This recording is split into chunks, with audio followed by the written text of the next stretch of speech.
Hey everybody, what's going on? It is your favorite king lady, MrsiCandi. I am here for If You Like It, I Love It. And we have another amazing show. Y'all, this is our third episode. So we in three. Okay, so you know how it is. I don't do this by myself. So I have to let my lovely, beautiful co-host through so we can get this show popping. Karma, what's good? I'm here. I just got done cleaning. You know what I mean? I'm doing all right. Smell like bleach. That's a good thing, though. Listen, bleach and drinks. That's what I got. That's what I got for the people. You spring cleaning right now, huh? Mm-hmm. Okay, deep cleaning, spring cleaning. That's what's up. I wish I could hire somebody. We on our way, because let me tell you something. I feel like at this point, cleaning and cooking, like it feels poor for me. Like I work too hard to come and do more work that I feel like my spirit needs a nanny, a house cleaner, and a chef.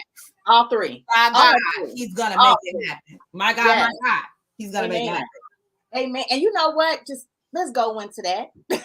Let's just keep it going. It's time for a praise report. Let's go. What's going on in Karma's world? What can we celebrate this week? So this week we had a segment on WCPO, our local Channel 9's news station. We talked about Cincinnati Public Schools and the board, how to hold them better accountable. That is on my page. So shout out to WCPO. Let's talk about how beat Karma was. Sierra Jade on Facebook. Because Karma was not coming to play, y'all. Sierra Jade on Facebook. Follow her. Okay, She's got a prom special, graduation special. Follow her. I know that. So yeah, she did the beating of the face. So that was exciting. And then the second thing is, so remember I told y'all last week, like I think I said it on my personal live, but I'm going back in school that I really wanted to start a scholarship. Mm-hmm. Well, I had called, our Cincinnati, Indiana Westland regional office, and I guess I just talked to the right person who knew the right person, and I'm supposed to be having a meeting with someone higher up and submit a proposal about it. So the goal is still in play to have a scholarship unveiled by the time I graduate in December to help non-traditional students, which is adult students after the age of 24 years old. Nice. Okay.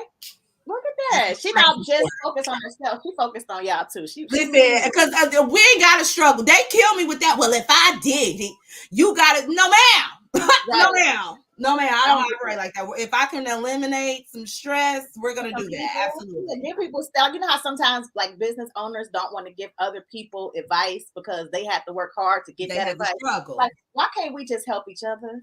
Because you know what? When you do that and get to the next level, there's a different struggle in that level. I don't have to make you stop at the bottom, start back here, because wherever God is leading you, you're going to have your own devils on that level of a struggle. So I don't need to pull you back. Like, just start. What's the joy on wanting someone to struggle? Like, if you know what it felt like to struggle and be in the midst of the struggle, why do you want that for someone else? Especially if it's someone that you claim to care about. I think people have been conditioned to believe that struggle is just normalcy. Like you have to, because I had to. Mm-hmm. I don't even know if they're consciously aware or think they're somehow harming. I think they feel as if that is like your rite of passage. Like you have to go through this. If not, you're going to be spoiled or you're going to do this. So I think people think you have to. Okay. What's your praise this week? When we talk about generational wealth and stuff like that, we got to get out the struggle mind as far as people after us. We don't want them to struggle. That's why we want to create this. But anyway, I got a praise report too, y'all. And my praise report is about my baby, y'all. Y'all see this picture? My baby, my boo. So last week we talked about how his daughter, we didn't even talk about that. His daughter actually, since we talked about it last week. Because it came after the show. That's why. After the show. So his daughter did an Instagram story where she basically was kind of debunking the stories that he was doing bad, and because they were saying it's not looking good. Family is hoping for the best but expecting the worst, and they coming in and preparing for bad stuff. She was like, no, that's not true. My dad has been at the hospital for weeks. He actually was playing pickleball, whatever the pickleball. Which I had to Google because I said, what ball is it doing? A pickleball. He's playing little? I had to go find a picture. It looked like a tennis thing. I had to go find it because my mind, I'm Christian, but I cuss and smoke a little stuff. Well, that's an odd kink. Like my mind was like a pickleball. Yeah, I don't know if that's a country thing or a Hollywood thing. I was lost on pickleball too. Like what? Racquetball, tennis, badminton, ping pong. She could have said anything. I rabbit hole again. I went on YouTube. I started watching pickleball matches because I was like, what is that? Because in my mind it was gonna be a little kinky. Like there's something I need to know about. Yeah, it was. But no, it looked like a little tennis type of setup. Yeah. So he been playing pickleball. Now, did you see that the word on the card was people was a little upset because we've been out for weeks. You've been out for weeks, you've been playing pickleball, and we've been praying and nervous and scared. I really feel like, again, they're giving us only so much. It also came out. His daughter actually posted this on her Instagram. I want y'all to see this because I screenshot. It was her. She posted it because when she posted pickleball thing, she took it down real quick. She didn't keep it up that long.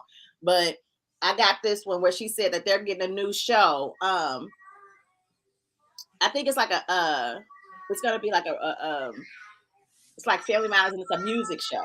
So him and his daughter are going to be hosting that together because she was saying in her stories when she talked about pickleball, they had another announcement coming soon, right? So that's the announcement. They got a new show that's going to be coming out next year.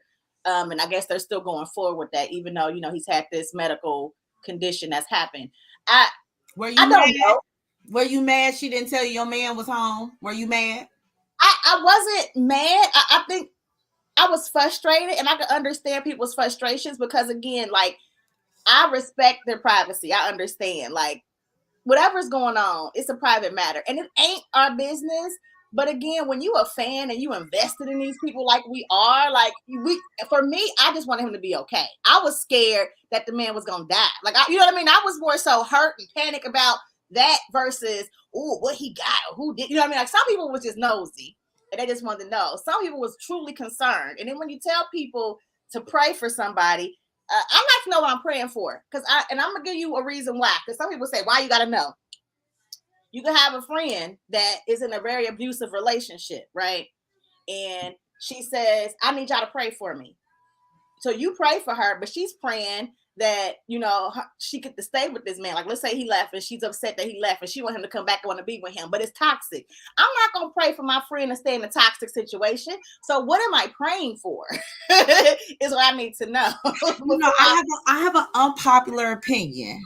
Okay, I'm gonna pour my drink because somebody gonna drag me. Every week I be scared I'm gonna get canceled. Like, I ain't know CPS is gonna be mad at me. Like, every week is a struggle. I personally felt like y'all was a little entitled. Like, y'all was listening. I saw people so mad they wanted to take back their damn thoughts and prayers. Like, F you, F Korean, y'all playing pickleball, and I'm up here having a heart attack. I ain't praying for nothing else. I feel like even when people ask me to pray for them, I don't ask them why, because what I'll ask God to do is what he needs to do for them. Mm-hmm. Whatever's on your heart, Lord, whatever you want your child to do, whatever is the best way for them to operate through whatever's carrying, like a general sense of prayer, but it's still asking God to do mainly what is needed to be done, maybe not what's on this person's heart. You know what I'm saying? I don't need to know the prayer, nor do I feel entitled to the update.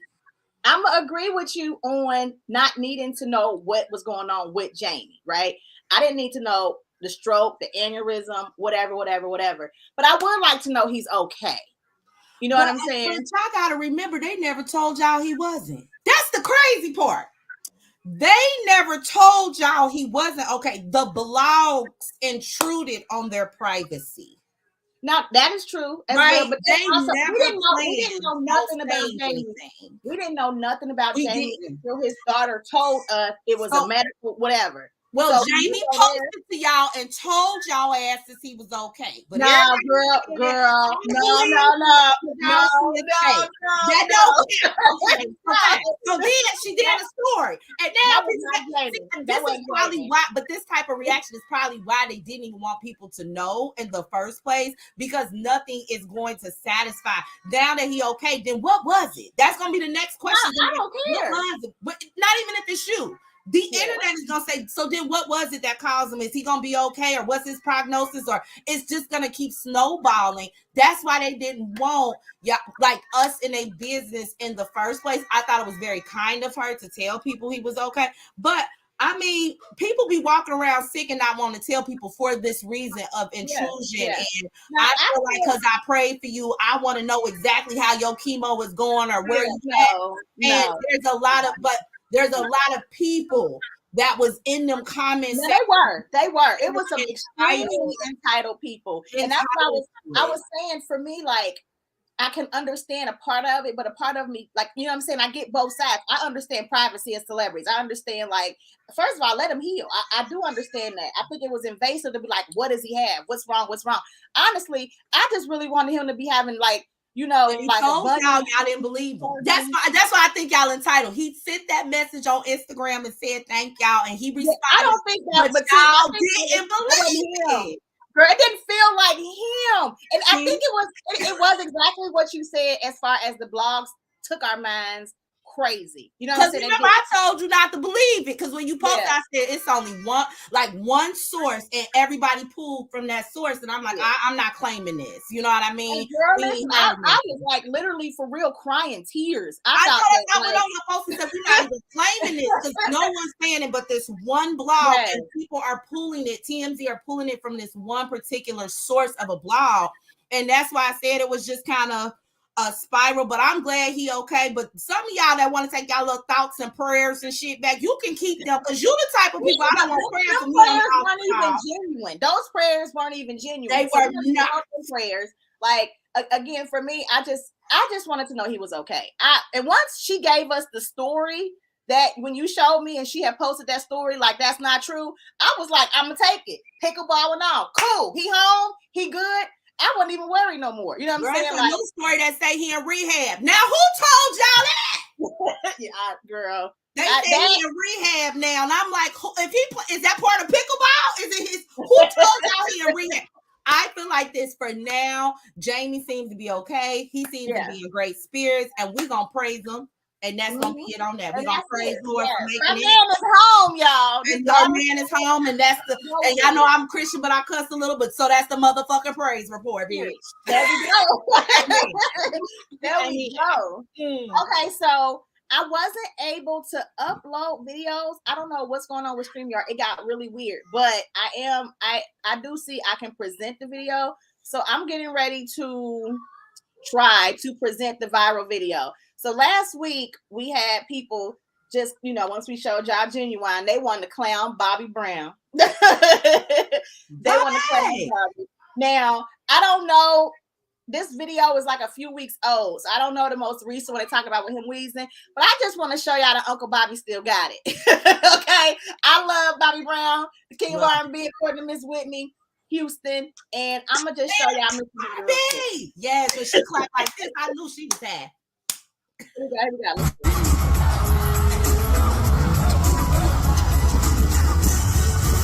Hey!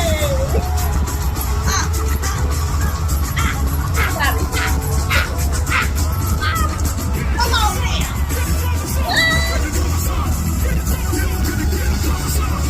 I would go to the concert.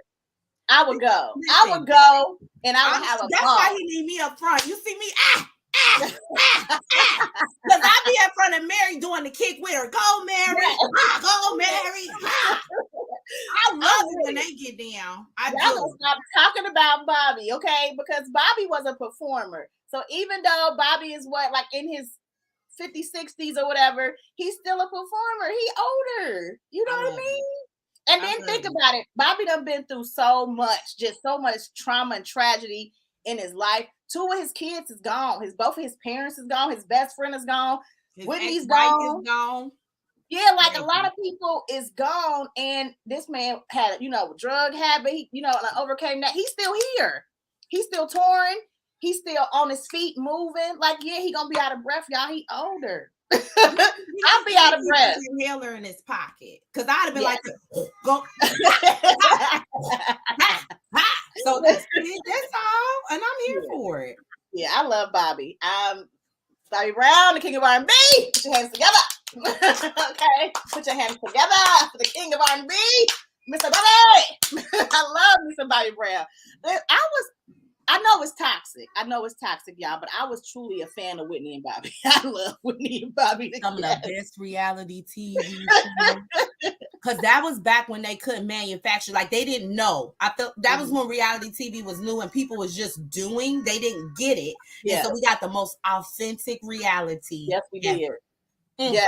I was here for every episode. I would not miss a being Bobby Brown episode. I love him. I do. I just loved him. This past weekend, I just watched the Whitney movie on Netflix, and I was just like, I'm not doing it. Yeah, I'm not doing it. I'm not doing it. Whitney, they done made about. I'm tired. And just the posters look like great value. Whitney, she might have been a wonderful person. I'm just not even in like Whitney. Yeah, she did better than the Bobby. That's what kind of made me mad. Who they casted as Bobby? They didn't cast the same Bobby from New Edition. They should have got New Edition and in the Bobby Brown story, they should got the same guy because he did so good, but they didn't. And see, this is why I said I'm not doing it. if the person wasn't here on this planet to give us their biopic, I noticed we don't get good biopics. Like TLC biopic, amazing. New Edition biopic, amazing. When they leave the planet and somebody else tells their story, it's just not as good. It's just, I mean, with the exception like Malcolm X, I can't like Ray Charles when he was alive for that. He was alive doing that, and that was a Muhammad Ali was alive for that. Yeah, you know. So I don't know. So I'm cool on that. I'm cool on Whitney's second, third biopic. We can let her rest. We can let her. All right, I feel you. It was cool though. I mean, it was some stuff in there that I didn't know, and they definitely had some classic moments, like when you see her, doing that medley at the AMAs, and where it was just certain moments. I was like, I watched that when she did the Mandela concert on HBO. I was a little kid. Did she sing it or did she voice over it? It was voiceover. It was a couple of moments where it was like somebody else's voice, and then it was some moments where it was Whitney. My mom was laughing at me because I was like, "That is not Whitney." Like when we get like the New Edition, they were singing. New Edition people were singing. Just stop. Yeah. Just leave Whitney alone. Unless you can find it and it stick like grits, leave it alone. Just leave it alone. Yeah, I'm with you. All right, y'all. Elon Musk. No, not that one. Not them. This person right here. The new owner of Twitter. What did he say to the people? You can't work from home. I got a video. Hold on. Let me pull this video up.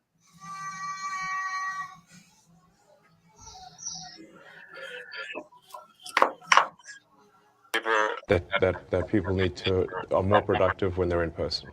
Look, there are some exceptions, but I kind of think that the whole notion of work from home is a bit like the fake Marie Antoinette quote, "Let them eat cake."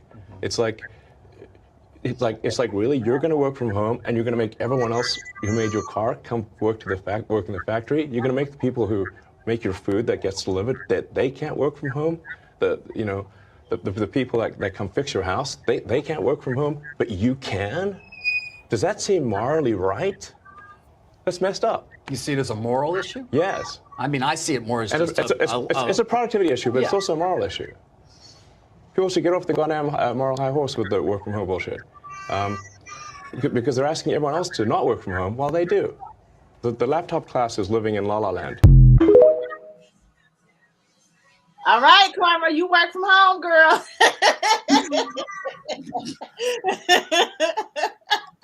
He is talking to you, girl. Me personally, he said he's sick of it. If Wendy's got to go to work, you need to go to work as well. That's what he was telling me. He compared apples to oranges. He did, for real. With different labor force that requires the physical labor aspect versus labor that doesn't require things in the office. I don't pay billionaires any attention. I don't. I personally don't even want to be a billionaire. I don't like to hoard wealth. I don't even see it. Majority of the things they say as valid or a point. do he go to motherfucking work? Does he go to the Twitter building? Like, does Jeff Bezos go to work? Where do they work at? Who's in their central office, or are they working from home? I don't pay him any attention.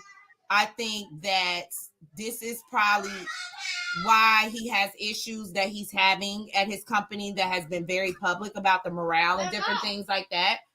So I'm not surprised at his thought process, and I'm still gonna work from home. Like, I'm gonna sleep just fine. Matter of fact, I might mess around and put a poster Elon, so when I roll over and log in, you can look at me while doing it. That's how I feel about it. What a waste! What a waste of unlimited talk minutes. What a waste of a TikTok video. What a waste! Everything about it is a waste. Why do you think, like? I think it's a control thing, because one thing that we have learned is that people are more productive when they work from home, right? They're happier, and the overpay for office is down. You know what I'm saying? Like, all that stuff. It's a lot of benefits to have people be hybrid and they work from home. So I think it's more so a control thing, like, so Absolutely. I can be there and watch out you. Of and all the moral issues of the world, you decided that work from home was the one you wanted to put on the table. Right. That's because he told all them Twitter people they got to come to the office. That's what it was. Half them Twitter people probably work from home, because I don't really see the point of anybody that has anything to do with any social media app having to go to no office to do it. If you have the computer and technology, majority of people that probably work from Twitter worked at home under the last CEO. So that sounded personal. I don't know what's going on with Elon. He's also letting people play for blue checks now. I don't know what's going on with the Bird app. That's crazy. Yeah, everybody's paying. They're doing that on all platforms. Yeah, Instagram keep trying to make me pay for a blue check. I was like, I'm all right. I'm not expecting to get a blue check. I'm okay with no checks. I'm fine. I'm good. All right. Speaking of blue checks, a young lady or an elder who definitely has a blue check, has been in the game for 81 years, just did a very sexy spread for Sports Illustrated. Martha! Come on, at 81 years old. Mother Martha still got it, y'all. Martha said, don't sleep on her. Do not sleep on her. Ever since she went to jail, I have really been a fan of Martha in a different way. Ever since she went to jail and didn't pay them taxes, that's a bitch right there that don't pay no taxes. Look at her. I've had with Martha ever since she said, fuck them taxes and went to jail. She came out smoking weed, doing stuff with Snoop Dogg. She been just living carefree. I bet she was in jail doing embroidery classes and everything. Ever since she went to jail, she has had a different glow about her. I bet her sheets smell better and everything. Red said that Twitter is basically Pornhub. Yeah, I know. Twitter definitely be leaking a lot of stuff over there. So for him to be saying, and I love it. It's the only unfiltered app we have. It's no rules or regulations over there. I love that. I love the blue check. And then, so yes, Mother Martha, you look amazing, girl. I can't even. 81, y'all. 81. Like, seriously, one thing we say a lot of times is black don't crack, but I was pleasantly surprised. Like, you know why? Because again, with her transition, she went to jail. You know, we overpopulated. Yeah. She came out and she started cooking with Snoop. I know she had some chicken.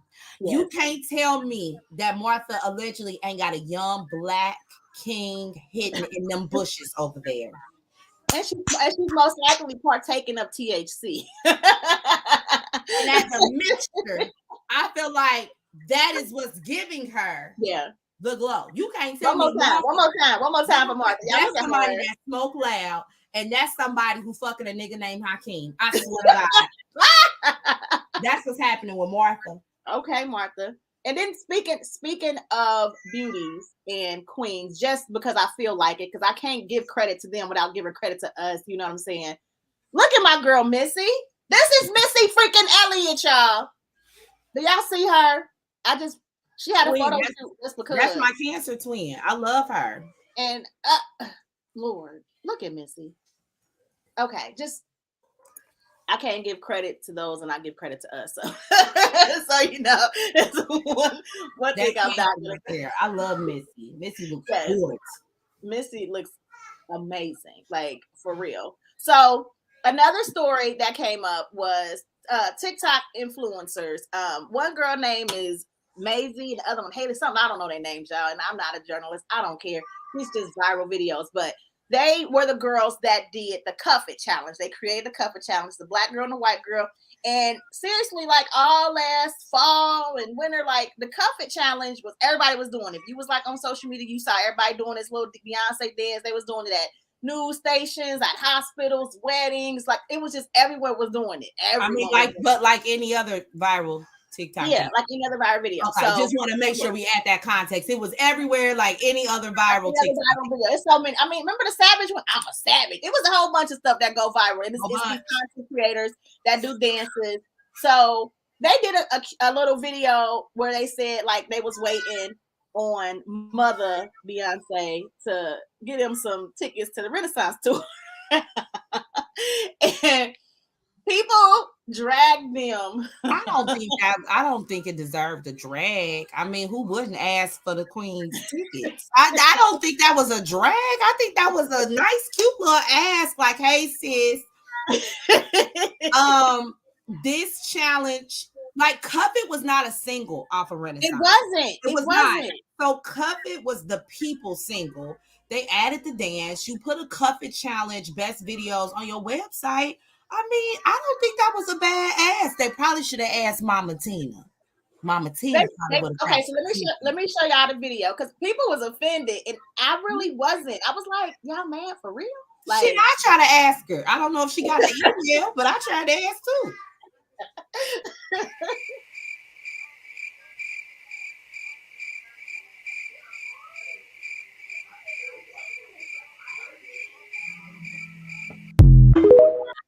They just was waiting. Let me also, because y'all know me and the Queen, we're on first name basis. So let me tell you something else about Beyonce. Giselle Knowles Carter.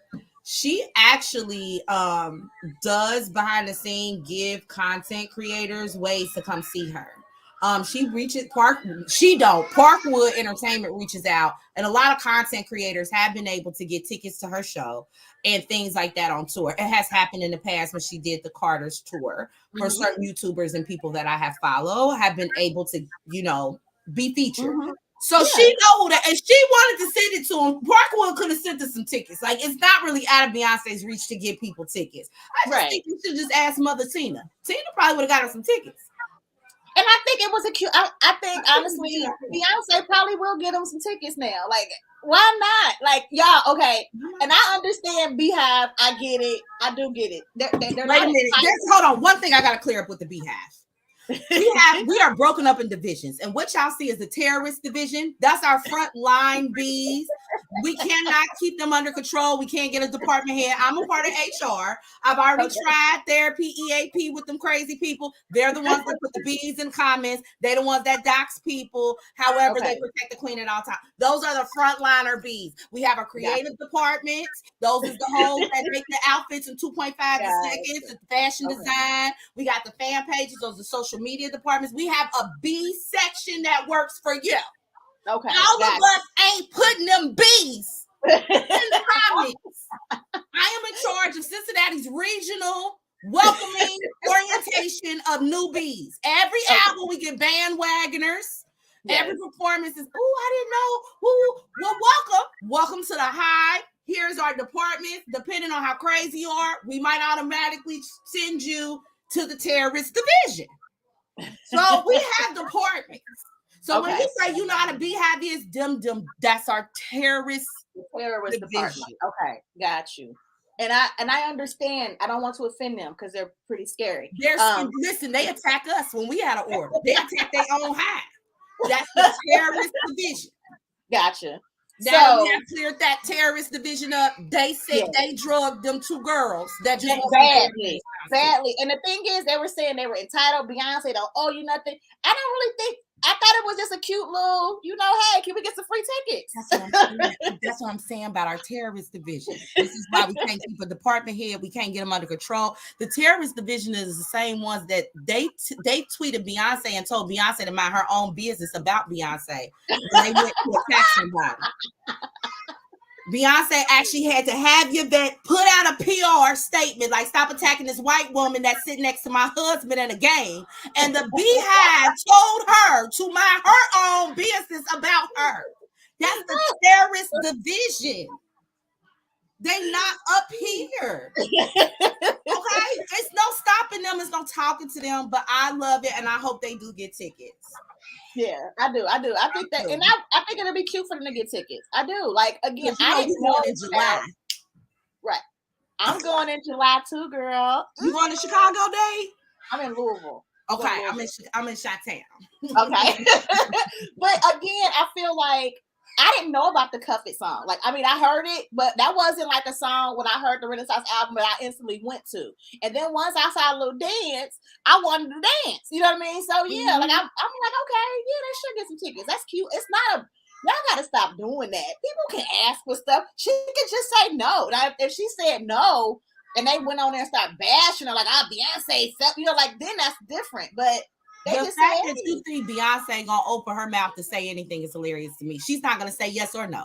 Somebody gonna email them the answer. Beyonce don't talk to us.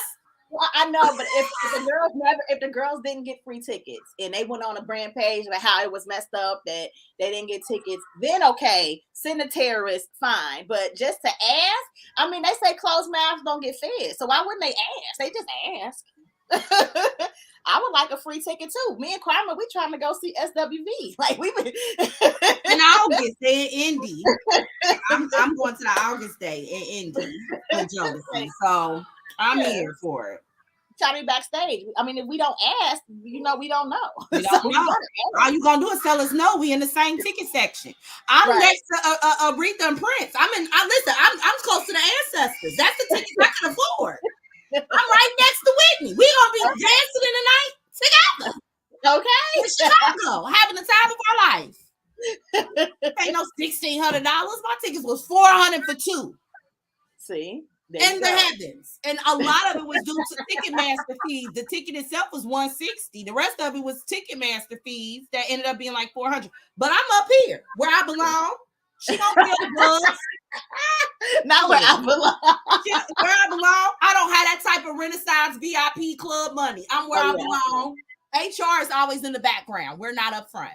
Right. But ain't nothing wrong with asking, because sometimes you get blessed when you ask. So listen, I'm all for it. I hope they get their tickets. I'm all for it. I hope they do. I hope they document and do a dance with her dancers or something. Listen, Beyonce's on my bucket list to interview when I do my mental health podcast, because I'm very interested on how she maintains her mental health. It is on my list of God things to do. I'm putting it on camera now so we can manifest it when they can come manifest back. This. Now let's manifest. Come back, and then I'm sitting there in pajamas would be like, "Hey, girl, so what's been going on?" Because in my mouth has been praying for a decade at least.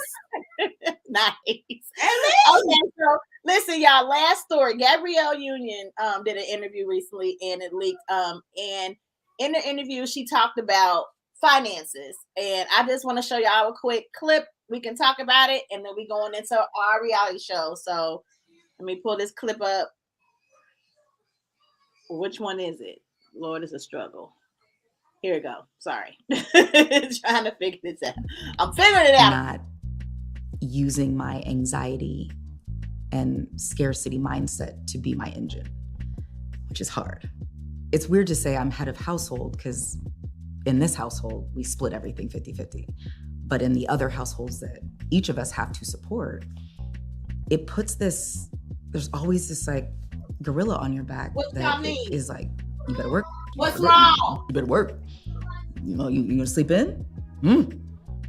Somebody might not eat. Come on, you gotta work. And it's hard. It's hard to let that go. So I'm working on that.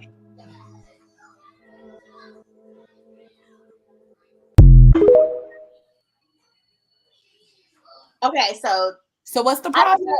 I don't know how that small amount of what That's what what's the problem? blew up, but girl, this has been a hot topic for the past couple of days. People have been talking about how she's splitting 50-50 with her husband and he worth 300 million or, whatever. She had said some other stuff, how she be scared about not getting work because she got to pay. And I think what she was mainly talking about was other households that she has to support. Like not just. I think that's what she said though. Did she just say that? Sister, like other, when you like a celebrity and you rich, everybody got their hands out. You got to help these people, take care of these people. Right. And if she's not able to work to do that, she can't continue to take care of these people. But she said that, didn't she? She said my anxiety is in my household, but I have other households that I support. Didn't she say that? Yeah, she did. But what she said was, in my household, we take care of it 50-50. And that part right there is what just set everybody off. So, and it's a big debate. It's a big debate about when you with a man, you with a woman, whatever. How do you split the bills? Is it supposed to be 50-50? Is the man supposed to cover the majority? Is the woman supposed to go half on it? I just feel like y'all be too busy worried about other people's pockets. Why are y'all counting other people's pockets? Like, whatever works for them works for them. Like if you in a situation where your man is taking care of all the bills and you don't, that's cool. If you in a situation where you and your man split the bills, that's cool. If you're in a situation where you take care of the bills and your man don't, that's cool. Like, however what works for you, works for you. Because whatever is working for you ain't taking care of my bills in my household. I got to take care of my bills. What Gabby and Dwayne does in their house does not keep my lights on in my house right here. So that's, I don't know why we have this infatuation with counting people's pockets. What is that? Look at Karma being a mama, y'all. So y'all know Elijah has autism, and when his tablet's not working, these are the things that happens here. So don't think I'm not attending to him. He's just an emotional Libra. Either you get it or you don't. Yeah. So my thoughts is this gave real projection. I don't know if people. I seen a lot of Black women because I didn't know about the story till you sent it to me, and then I started seeing what people were saying. It was a lot of Black women that felt the way about that 50-50 split. Yeah, and I think the projection. It was more of a projection thing of, I think Black women feel like they always have to support, and they might want someone that can actually take care of them in a certain sense. And for her to be at that level and still splitting something, I felt like that was a projection. I think in a rational world, whatever works in your household works in your household.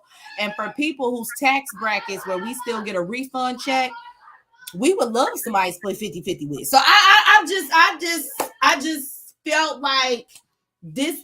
What makes me mad about social media is a lot of times there's a bigger conversation than the conversation itself.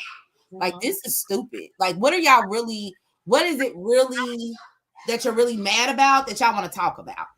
And I think it's more or less that they just maybe feel like what was projecting off to me is that they were assuming that with him being of a certain stature, with already having money, that was something Gabrielle wouldn't even have to do. Mm-hmm. And I think it goes more or less into Black women just feeling as if they don't have a certain type of support from Black men to release their cape in some form or area. And I think they wanted Gabrielle to release her financial cape. Like, why isn't your husband taking that off your plate? And I think that was more of a projection thing. I think we as Black women want things off of our plate. And I think that was a trigger. Because Gabby ain't say shit wrong about her own house. I think it was a trigger. What's our comment say? Exactly. What's the point of even discussing the topic anyways? Again, that's their business. And it's clearly going to be many opinions about someone else's business. So discussing it, it's the same thing, but we just talking. Yeah. You said, yeah, I'm new. What's up? What's up, Petty Price? We love it. Thank you for your comment. Keep commenting. Keep commenting. Keep coming. But I think that's the underlining issue for. Oh, excuse me, 1 second. Go ahead. Okay, so I agree with what Karma is saying. It's definitely projected, and I do feel like maybe if you guys see like the outright podcast that's going on right now, where men and women, especially in the Black community, are kind of just going against each other, just like head of household, be submissive. You just want money. You don't want to do this. You don't want to do that. That is where, all the issues are. So I think that's where everything came from as far as people debating about Gabby's situation was playing 50-50. Like, who cares what she pays? Like, who cares? I think more so people don't like Gabrielle, and that's probably part of it. Listen, that's another reason. Yeah, they really don't like the way that they raising Zaya. So this is just it's just a layer of things, because this ain't it. Who gives a damn? I don't care how rich people spend their bills. I just don't. I wish they paid for mine. I don't care. Can you add my household? My household you was talking about? Add mine, Gabby. Add mine. Add mine. Pay 50 on mine, girl. Like, come on. I'm part of the B and the LGBTQIA plus. Pay for me. Shit. This damn talking. I don't know. Again, how y'all feel is how y'all feel, and I guess it give y'all something to talk about. So with that, it is time to go into our reality TV segment. So do bear with us, okay, for the next 30 minutes as we talk about the reality shows that we watch. Let's do the Love and Marriage first. Let's do Saturday. Because Saturday, Love and Marriage Huntsville comes on. Y'all know what's on OWN Network. It's Carlos King's show, and we watch it. So I don't want to go scene for scene. It don't matter. It wasn't that good. It just wasn't. It was only 2 things. It wasn't given enough. It wasn't. We're not going to do that to the people. We only care about 2 topics. That was really 2 topics. Right. So let's do the first one. It was Maurice and Kimmy. For me, Kimmy was basically talking to Maurice, her husband, about her bonus boy, Monster, and saying like when he doesn't do certain stuff that she's asking, she needs Maurice to be a little more attentive and come in and, like enforce it and, hey, get them together. And Maurice feels like, well, why can't you do it? Why do I have to do it? He needs to just listen to you. You can discipline him. You're a parent too. And Kimmy is a little more sensitive. And I understand Kimmy's stance being, I have been a bonus mom, you know what I mean? Like in a situation, and that just ain't our place. They have a mother and you don't want to step on the mom's toes. You know what I'm saying? Like, yeah, we can like discuss it. I can talk to the mom. What do you think? Talk to the dad. But as a bonus parent coming in, you just don't come in like, hey, I'm your mama now. Do what I say. Like, it just don't work like that. If you want to have like a blended, peaceful harmony situation, it just does not work like that. I know it does not work like that. As a mother of a little girl who has a bonus mother as well, like she can't just sit and talk crazy to my kid and I'm gonna be okay with that. Have a conversation with me. Let's discuss it together. You know what I mean? Like I know that. So being that I know that I'm not gonna treat someone else's child the same way. You know what I mean? Yes, I love you like my child. I'll take you in like you're my child, but I still know my place as the bonus parent. I'm not going to overstep. So I think that's where Kimmy was coming from. So Maurice tried to call Kiowa to like get Kiowa, Monster's mom, in on it. And she basically agreed with Kimmy. Like, I understand what Kimmy's saying. Yeah, I would appreciate her talking to me before she just decides to, like attack Monster or whoop him or, punish him. Like, let's, make sure that we're on the same page with how we're going to handle him. I agree with that. But Maurice didn't understand it. He just didn't get it. I think he just be lazy and don't want to do nothing. But, that's me. What do you think about that scene? So those who don't watch Love and Marriage Huntsville, Kimmy is a wonderful communicator. She the one in pink. Mm-hmm. Kimmy is the best person communicating on the show. And I'm a mellow meter. I got the t-shirt. I meant to wear it tonight. I'm a mellow meter. However, like mellow meters are melody on the show. But I like Kimmy because Kimmy is very articulate. She has said seasons ago when Maurice was thinking about bringing Monster back there with them full time. And he said, because I put it on Twitter and it got some traction here. And I didn't understand because Maurice said at one point Monster needed to live with him to become a man. Yes. And Kimmy said at that time that she didn't want to feel as if she was raising another kid though by herself. Right. Right? So yep. Kimmy has told you this shit for a while. And it was very clear. And you sat in that kitchen and gaslit her when she said, I feel like you, as the father, need to step in and help me discipline him because I can only do it so far. And he gaslighted her and said, I think it's because you had tension with Kiowa, which is his ex-wife. And that was not the case. Right. And that's why Kiowa agreed. The Scott brothers, man, Maurice ain't gonna never like me. And that's okay. I'm okay. And you know what? The sad thing is, he the one I like the most out of the three, OG. You know what? That's like saying he got the highest F in the class. I know, because they all right. they're honestly, they have such a misogynistic viewpoint because Maurice and all of the Scotts and their traditional way of thinking, it's like he purposely becomes aloof and obtuse to the points. Yeah. And it's very clear of that. And I really think I would like Love and Marriage Huntsville would be more enjoyable for me without the men. I think what makes, as we, when we get to RHOA, what makes that dynamic better is because we don't have the men as much in the forefront. And because the primary audience is women, these men are triggers. Yeah.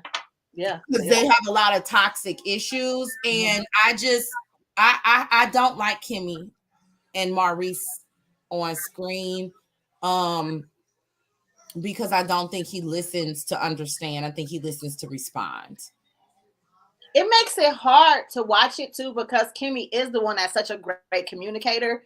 And she's been like, she's like a nurse and she's raised her son. Like she's done a lot. So when you see her with Maurice and you see that dynamic and how she kind of like always back, like Kimmy, be like, why are you like him? Like watching them makes me feel like in order to have a successful marriage, women in some aspects have to dim themselves.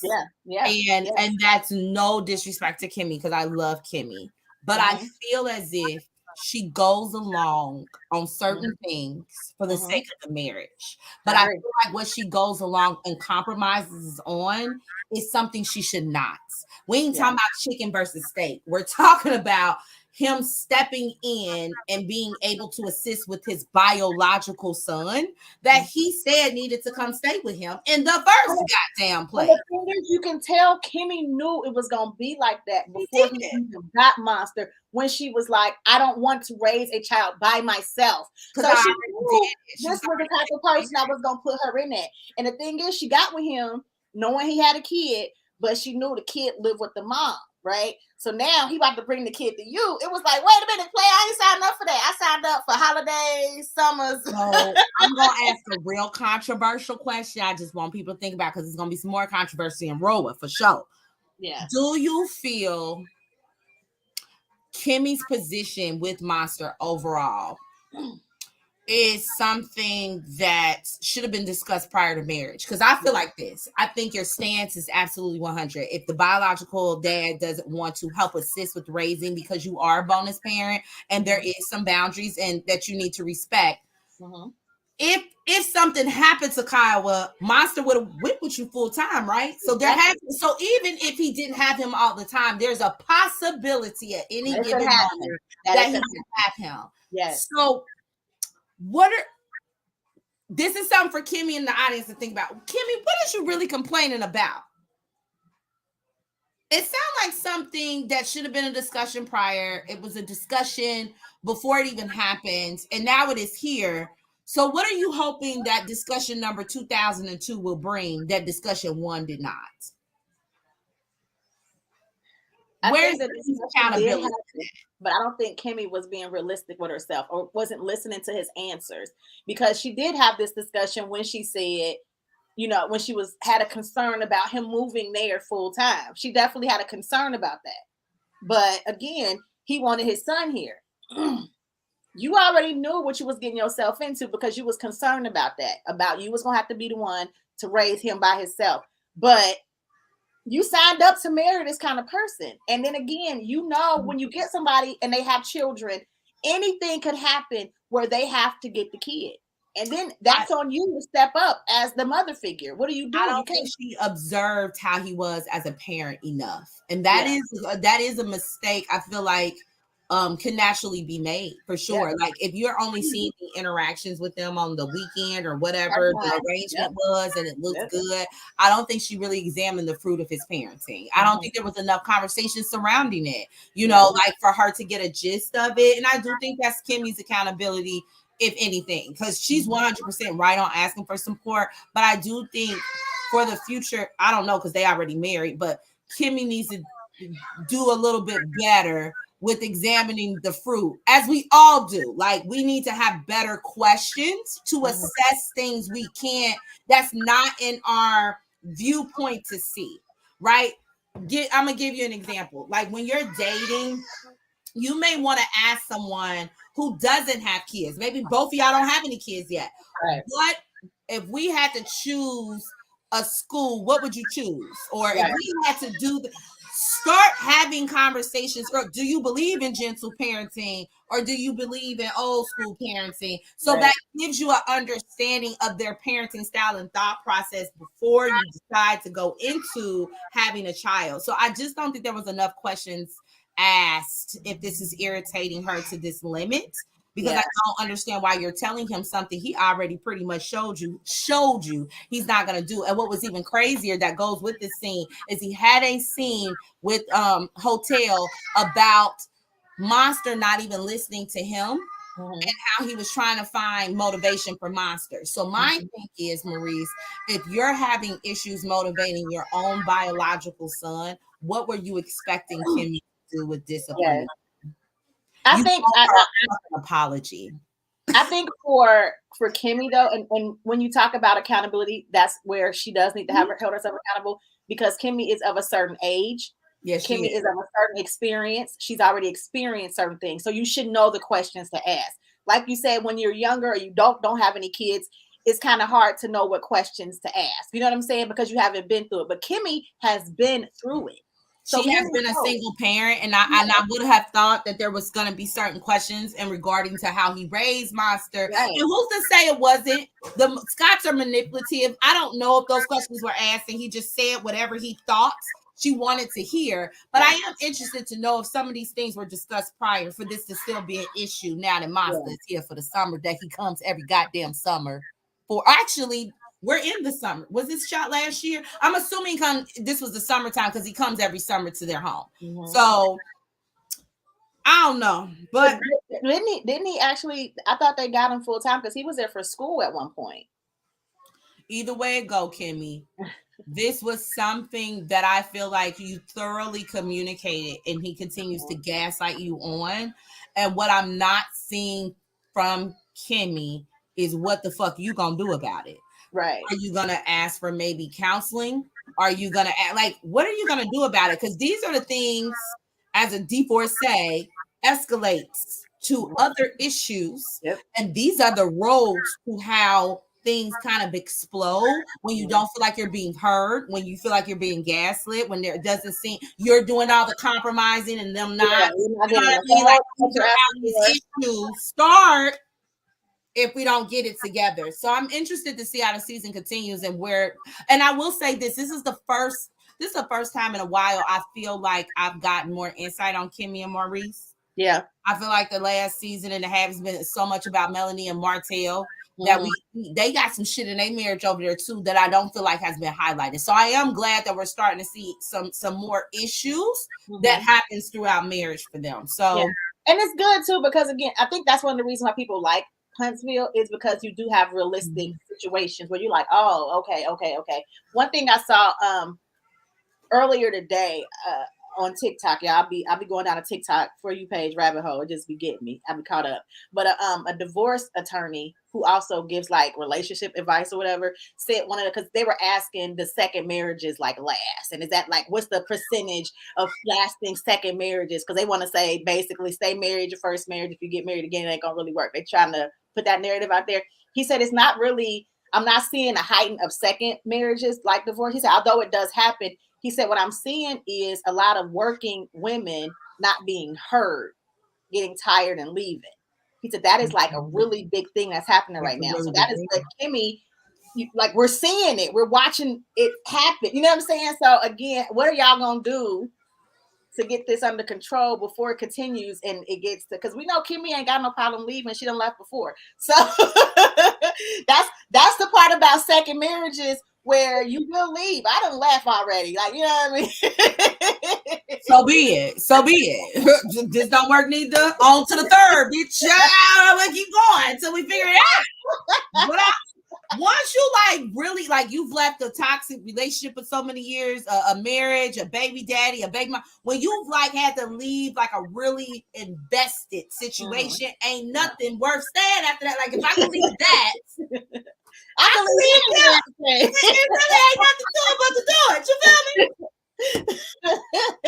me? For real. So yeah, I do like that we're getting to see them and we're seeing these issues. I just hope that we can see a resolution going on. I hope Maurice can get it because those Scott brothers do. Well, speaking of issues of communications, you know we had a tea party. Yes, girl. Let's go to that tea party. Girl.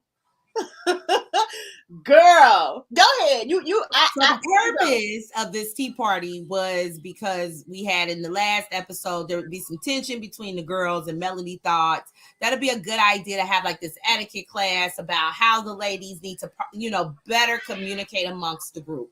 Mm-hmm. And we knew that Kiki and Tiffany have a non-trivial, trivial bullshit ass beef that they have to resolve. But we find as we go through the tea party that Stormy mother, Petty Betty, decided to let Melanie know that she had a problem. And the problem is that we had a situation, for those who don't watch Love and Marriage Huntsville, last season, Melanie alluded that a conversation was leaked out to a castmate that was filmed. So let's say she said something in scene A, and in scene B, someone is listening and showing the person what Melanie said, but the scene was only between two people, and the two people was her and Stormy. And so Stormy's mother, Betty, when she alluded that someone must have leaked some audio, where did this audio come from? All the fans assumed that it was Stormy that leaked it because she was the only one in the scene.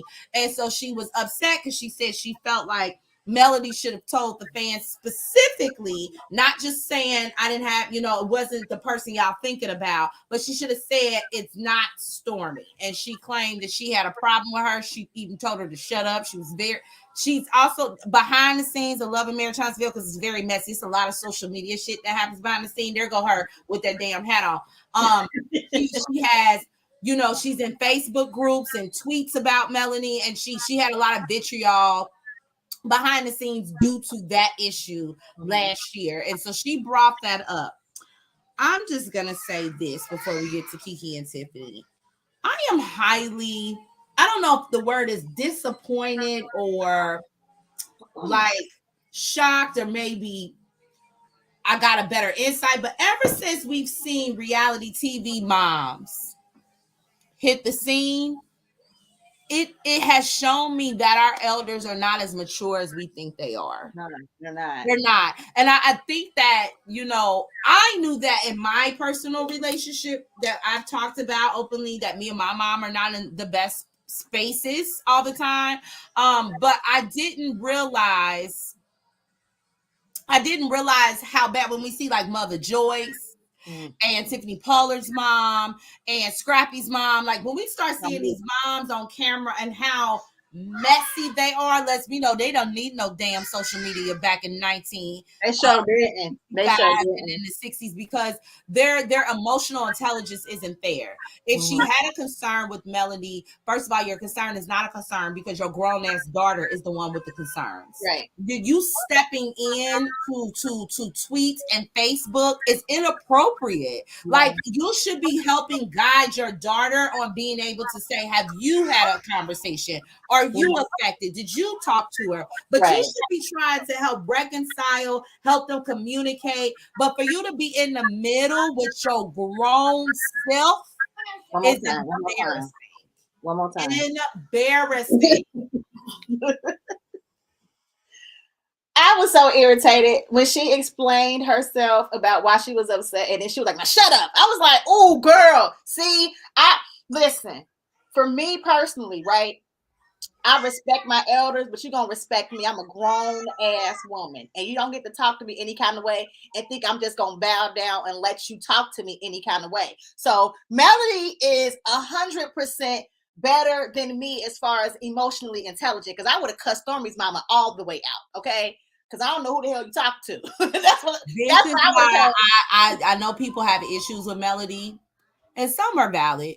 But this is one of the things that I do like about her is the fact that how she maintains her composures in hostile environments.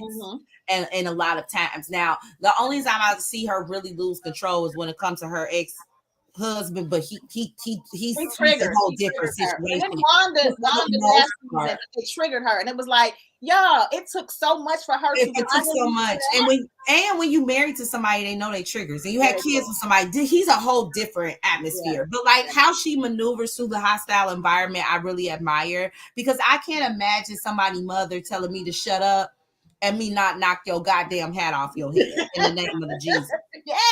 I don't, because who the fuck is you talking to? See, this is where, because it's in the moment. It ain't a text where I can stop and think. Like, it's in the actual moment, which is why I know I'm not made for reality TV, because y'all wouldn't even know who I am, because I'm busting bitches' heads open. You try to embarrass me in front of millions of people, I'm going to jail, right? But I admired her, doing that. But I will say this as a constructive criticism to Mel, and I love the mellow meters, but they are stand based too, so I don't know, I might get attacked as well. I do think that Melanie needs to be better with effectively communicating her feelings. Sometimes I feel like she is a little too passive about them. Unlike Kimmy, who can say things where I don't understand how you got it misconstrued. This is exactly what she said, Maurice, 2 years, exactly what she said 2 years ago. When it came to the issues with Stormy, and she's like, oh, you ain't get the done. You ain't get the number one working. Why you ain't DM me? I wanted Melody to tell Stormy, listen, it's nothing personal, but when I wrap up from this show, and now that you are a part of this show, I disconnect from everybody, and unfortunately that includes you as well, because I'm not in a space to navigate talking to cast members outside, because I give too much to this show.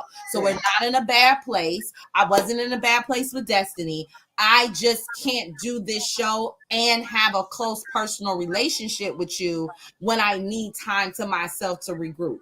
I want her to be that direct. Don't tell nobody that had your number to DM you. Like, I know what you're trying to say, but I want her to be more direct in that manner. I can agree with you. You know what I mean? Sometimes I feel like she's too churchy with it. Girl, just tell them. Very churchy. And I get what her mama was like. And I think that's just how Melody was raised. She was raised like that with her mom. I also feel like Melody has trust issues with people on that show. Like, you know what I'm saying? And I think that I think she's very observant, and I think that she watched Stormy and how Stormy was moving, and she's like, oh, okay, now you clicking up with these people, and these people they doing a lot about me. And before we even go into RHOA, a new thing came out today. Some lady, I don't know, lady with blue hair, she did a because Millie Chan did it I saw it on Instagram where she was talking about it, and then I seen the podcast Hey Girl Hey, they were talking about it, and it's come out that Martell was allegedly talking to Ariane and wanted Ariane to create this fake Instagram page and leak a sex tape of Mel, right? I think it's a sex tape of Mel and Martell, but he wanted Ariane to leak it from a fake page. Now, one of Ariane's former friends came out and exposed this, and this is what's going on now. Remember when Mel was talking about revenge porn, and we was like, what is she talking about?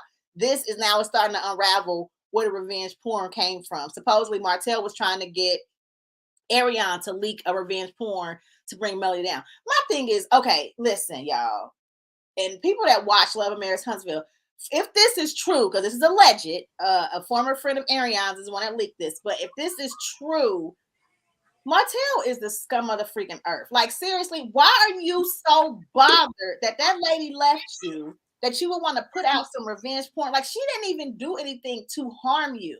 Like, this person, I'm really understanding what narcissism is at this stage of my life, and Martell is the true definition of a narcissist. And it is crazy that he is so upset that this woman left him, that he has like this mission to destroy any and everything she do. He trying to take her kids from her, want to take her bag from her. Like, you know what I mean? Like, was just, oh gosh, putting out there, oh, she didn't want to give head. She gave this man. Like, it's just like the stuff that he tries to do to hurt Melody is ridiculous. So y'all follow that story because they're still getting that out about this revenge porn thing that he was allegedly trying to put out. If that's true, both Martell and Arian are trash. We gonna just put it there. Like, y'all. Do you think that Carlos King at this point needs to reevaluate Martell's employment? Yes, but Carlos likes Martell. I don't know if he got a crush on him. I don't know what it is, but he loves Martell. Like, I remember that one reunion where he was like, you know, Martell's a good guy. Like, he was really trying to stand for him. And he was telling Melody, like, well, technically, like, he wasn't really the side chick because he really cared about her. Because, you know, he was just really trying to defend Martell. And it was like, I can't put my finger on what Carlos likes the most about Martell, but I will say this in Carlos's defense. Narcissists are extremely likable. And they know how to, because actually, if you like, I watched Martell's interview with Carlos King after the show that Saturday night because he always brings a new cast member, and Martell can make you believe what he's saying. And I do think that how he comes to Carlos really doesn't have an understanding maybe of how toxic Martell is behind the scenes. I would hope you wouldn't have a known abuser to this extent on the show, which makes me believe that the way that Martell presents information to Carlos is that it leaves Carlos wondering, you know what, I'm gonna let y'all work that out because I can see both sides of this. I feel like it's deeper. I feel like Carlos got a crush because even though Carlos might not know, like, truly in depth behind the closed doors their business, he knows at least what we know. And he knows more than us because he knows the unedited version. And when they was in Vegas and that dude got up in Melody's face and Marceau had to hold him back, Carlos knows the type of person Martell is. So I miss me with that. Carlos liked that boy. He got a crush on that boy. And Carlos trash at this point too, if he don't get rid of this fool. I'm sorry. I think it's at the point where, and this is why I give kudos to Melody, because we don't even have to say Housewives.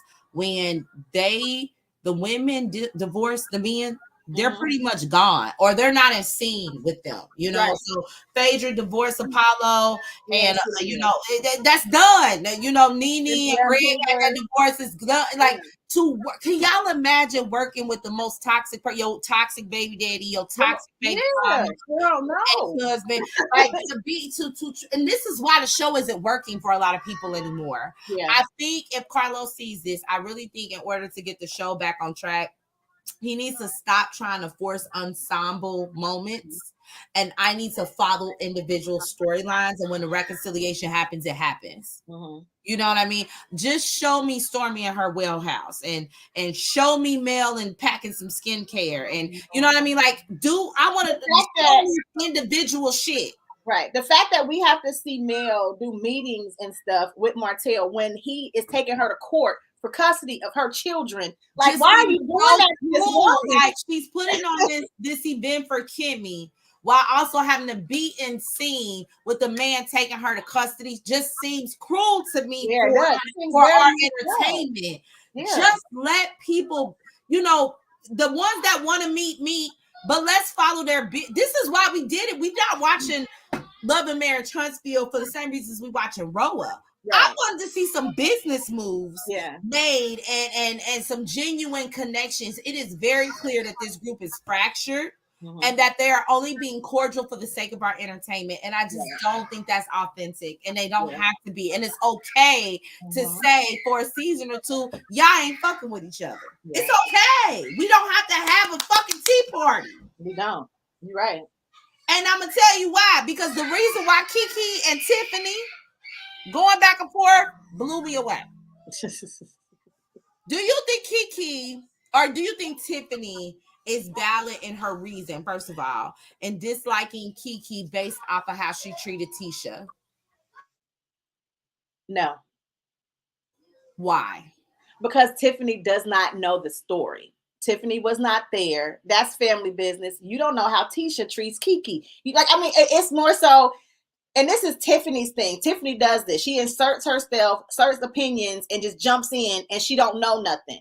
Like, that's how you get, effed up and hit in the face a lot of times, because you don't know them, right? You did that with Marceau and Tisha's marriage before. You've done that with other. I'm talking about Monster with Nathan. Like, she does that all the time. So why was it even your business to say something? Like, you know what I mean? You weren't even, like Kiki said, you were not even in the room when I said this statement. So why are you commenting on something when you weren't even in the room? That was the first thing. And then when Kiki made the point, you trying to say, like, you know of me, like you don't know me. Like, and when Kiki broke that down, I was like, damn, she got a point. Because why are you making it seem like you don't know this woman? You know this woman outside of TV. Talking about every time I see you, you're introducing somebody's friend. No, you met her as a player's mom on your husband's team. Like, don't act like you don't know this lady. I'm going to tell you when her fallacy fell short for me. Why are you cordial to Martell, but you don't like Kiki? Right. So if you couldn't sit here and have seen what Mel has been going through, if y'all were allegedly friends before she brought you into the show, if Tiffany and Lewis were in the Vegas trip season, correct? Yep. Okay. What so if you can still, I want to say they were there. Yeah, I think so. Yeah, because that season, that was the season that they started was during the divorce. Yeah. So if you can see how Martell got so upset that he had to be held back, and you can see all these things of how he treated Melody, and you're supposed to be a friend of Melody because she went to help you go find your daddy. And so there's been conversations about what she's been through. Why are you cool with fucking Martell, but you wanna play in Kiki face about some shit at a Christmas party from 2 years ago? If you could be cordial with Martell and the things that you have seen him do to Melody, clearly you could be cordial with Kiki. And you know what? They get on my nerves with the white elephant, like the third wall. They don't want to break that wall. Like, they don't know what's really going on with Mel and Martell. Like, they want to play dumb to it. Like, we know from watching social media, because the show does not end when it goes off. It goes on again on Instagram Live, and we seeing, aftermaths and what else is going on. So just like we seeing it, y'all know this stuff too. So y'all knew that girl was going to court with this man, and I'm mad y'all acting like y'all don't know. Like, I'm mad that they haven't figured out how to pull. That's what I'm saying, Carlos. Like, I'm mad that you haven't figured out a way to pull from these situations, even though custody, like, you don't want to speak too much on legal situations because it's ongoing, right? But just being able to have Melody say in confessional or ask her a question about where are you in Martell, and her being able to say we're in custody. I can't go into all the details of his ask, but I have a problem with him saying he want to walk me to my car or he want to be at a birthday party when you're taking me to court for full custody. I feel a way about that. Right. I'm mad they're not incorporating that into the goddamn show more. And I feel like they're trying to make her look bad. They're trying to make Mel look bad. And it's really Mel having boundaries. And because she's establishing boundaries and enforcing them, y'all want to make her out to be a bitter ex-wife. And that's not even the case. I don't like the way they're doing that to her. I don't like that. I think it's working in Mel's favor. She may get some pushback, but overall, Mel has the strongest fan base out of all of them in the show. Yeah. She has the most support due to her storyline and the most authentic connection with her fan base because of that story than anybody else on the show. Yeah.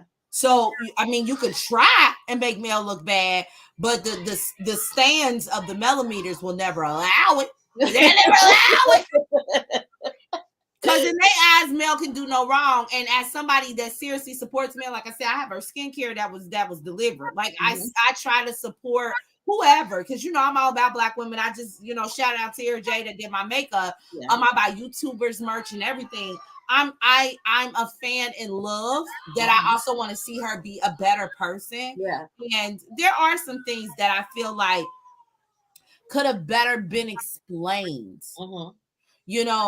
I wanted her in her confessional afterwards to tell the truth and say, she said it on her live, like, I told production, not to come with this BS. And next thing I know, he pulls up. Like, why did y'all let him in there? I want the real. I want her to be able to explain a little bit more and use her words. Yeah.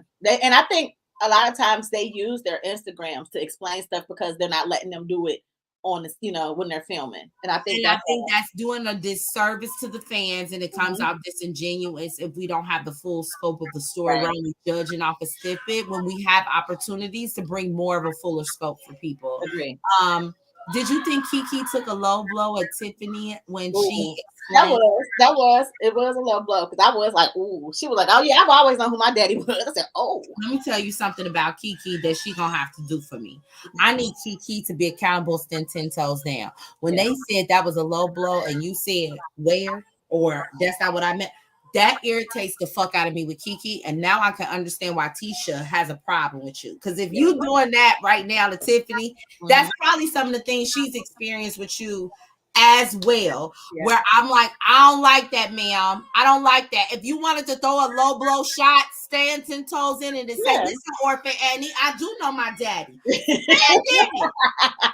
If you want to be ratchet and low blow, and you want to be a Marlo, stand all the way in it and say, listen here, Orphan Annie, you little Mowgli. I try to help you find your missing daddy, and that didn't happen because I know who my daddy is, and I sat here and helped you, and for you to sit here and say you don't F with me and you talking about me, I have a problem with that. Stand in it. Listen, it was a low blow, but I was here for it because sometimes I wasn't.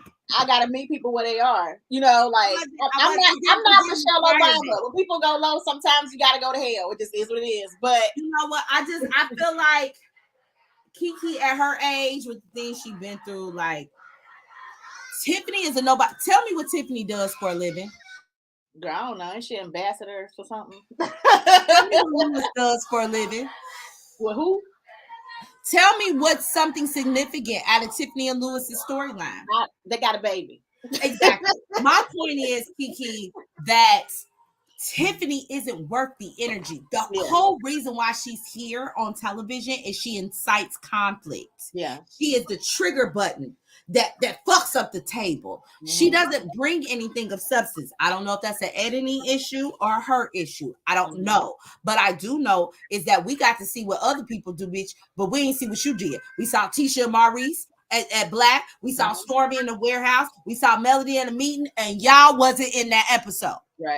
Right? So my thing with Kiki is I need her to understand a little more that certain people are going to trigger you and try to push your buttons. Tiffany is not worth any of the energy. You're not going to win because she already pregnant. You're not going to win. Yeah, she's a non-factor for sure. She's and Evelyn Lozada voice, she a non-factor. I want Kiki to position herself to get a fan base. I almost said to get a peach, but we ain't on that yet. But to get a spot on Love and Marriage Huntsville, because she also has a marriage to her husband. Yes. So I want her to F this trivial bullshit and start telling your story about what you bring and the dynamics between you and Wanda and Tisha. Bring your story. And the thing is, it's not real. Kiki, people are interested in you. So that's what I'm saying. So I don't know what the season's going to bring for Kiki, but this is her shot and her moment that I hope you don't let this Tiffany shit fuck your shit up because you're taking low blows you don't need to take. She's a non-motherfucking factor. I wouldn't give a damn if Tiffany ever liked me, and I would have told her that to her face. You're not of substance enough for me to want to entertain a relationship with you, so thank you for letting me know. Anyway, Mel, how's the skincare growing? That's what I would have did. You kept it moving. Yeah. I kept it moving. I wouldn't have gave her nothing. I would have said, okay, well, I appreciate you being concerned about my family business, and one day maybe you'll find yours to be. I see that you're in our family business and you're triggered because you don't have one, but that's not something that I'm going to take. Love you. God bless. Anyway, Tisha, how's Black? Hey, what's going on? I love it. I love it. Girl, them hoes would get me in no scene. I would be looking at no ma'am. So you're not getting a moment off of me. Have a good day. Let me therapy you real quick. Now, the nice thing about this is the next show that we're going to review is RHOA, and they intertwine because Martell has slided himself over into the Housewives of Atlanta.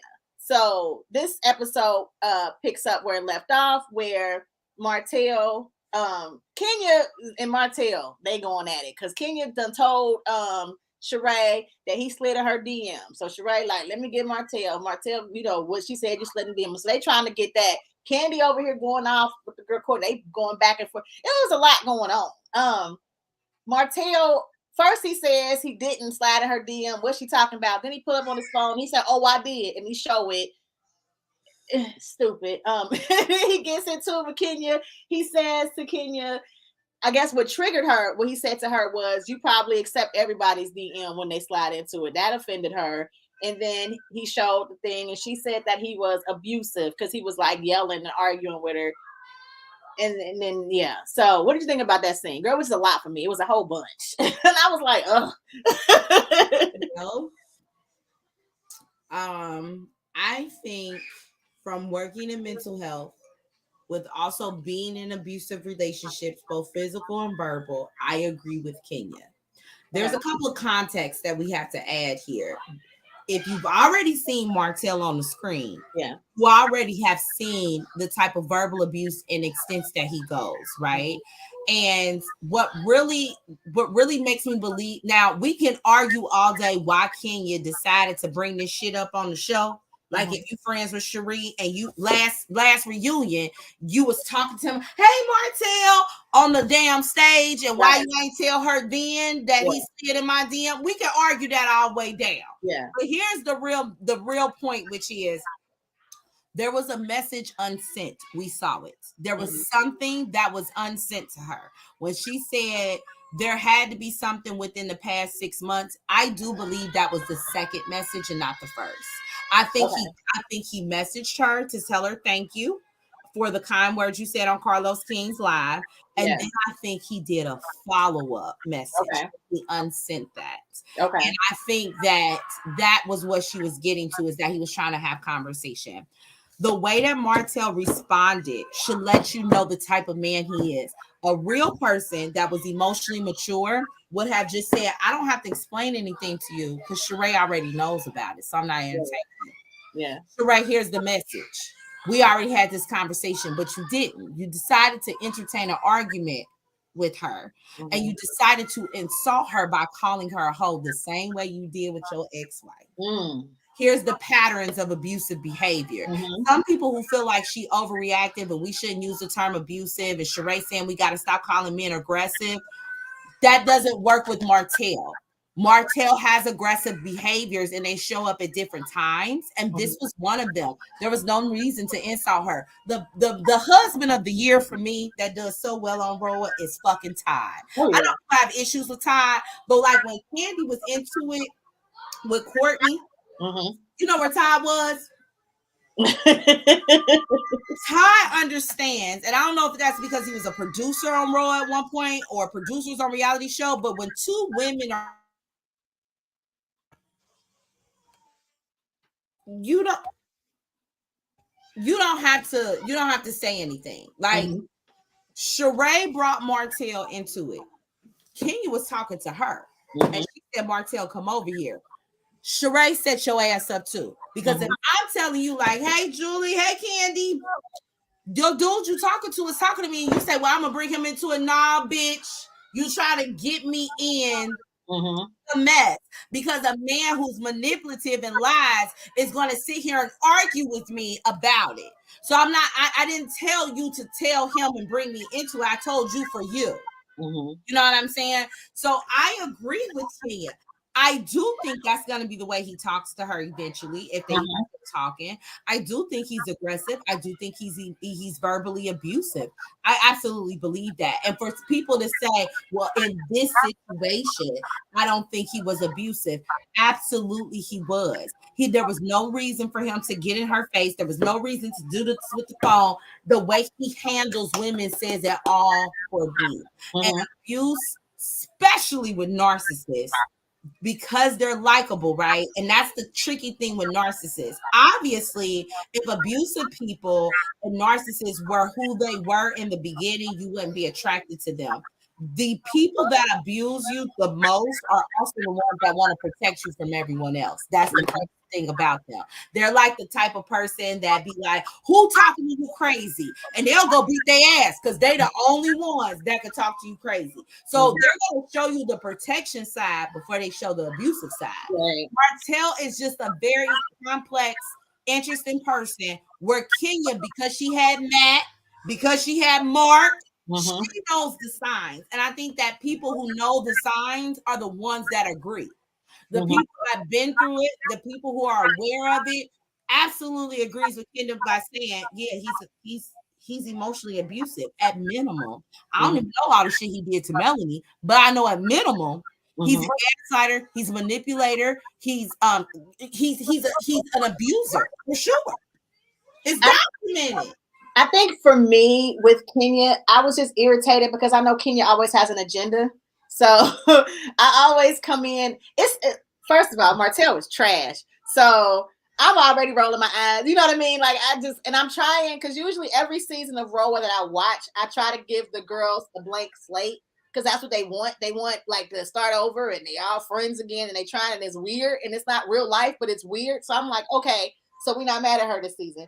Okay, we cool. You know what I mean? I'm trying to blank slate, but I feel like Kenya always has like ulterior motives for a scene, for a storyline, and so she don't have to give much. She will be one of those poking people, like a Tiffany, and that's kind of why I was irritated. Like, girl, why you went too far with that? Now you went too far with calling her a Tiffany because she got her own haircut. You know who's a Tiffany on that show is Sheree. She don't bring shit but a bone back of what somebody else. Oh, well, she bought Martell. That's what she bought this season. Martell. But there's always that, just like it was Tyrone. Sheree brings nothing of her life. Tyrone wasn't TV ready. Martell was about to milk this. Like, this is gonna be a storyline. Until they don't show him no more, this is her story. And it's always gonna be confrontation. It's always gonna be, yo man, you know what I mean? I think that's why she did it. So she could have a storyline for her. I don't buy their relationship at all. Sheree makes me feel like she has more of an inauthentic storyline than Kenya. I think Kenya, she came in like season 4 or something with Walter and stuff like that. And then there was the Apollo thing or whatever. But for the most part with Kenya, even though I didn't like her, I thought she was inappropriate by flirting with Apollo. I never felt like Kenya was doing much. I feel like Kenya was much. That's why she was giving it to you. It's like Portia was special. She is a little slow. And I think that was authentic Portia. Okay. Sheree gives bare. I feel like Kenya is probably a different person out of this show. Like, a different person drunk, and we seen that as well. Kenya funny, she be relaxed, but I do think for the most part, Kenya is Kenya. And Kenya has done it on multiple occasions. Kenya don't like to see, most of the time, like, okay, she defended Sheree when Bob said that fuck shit in the car. Yeah. Like, Kenya has always known abuse.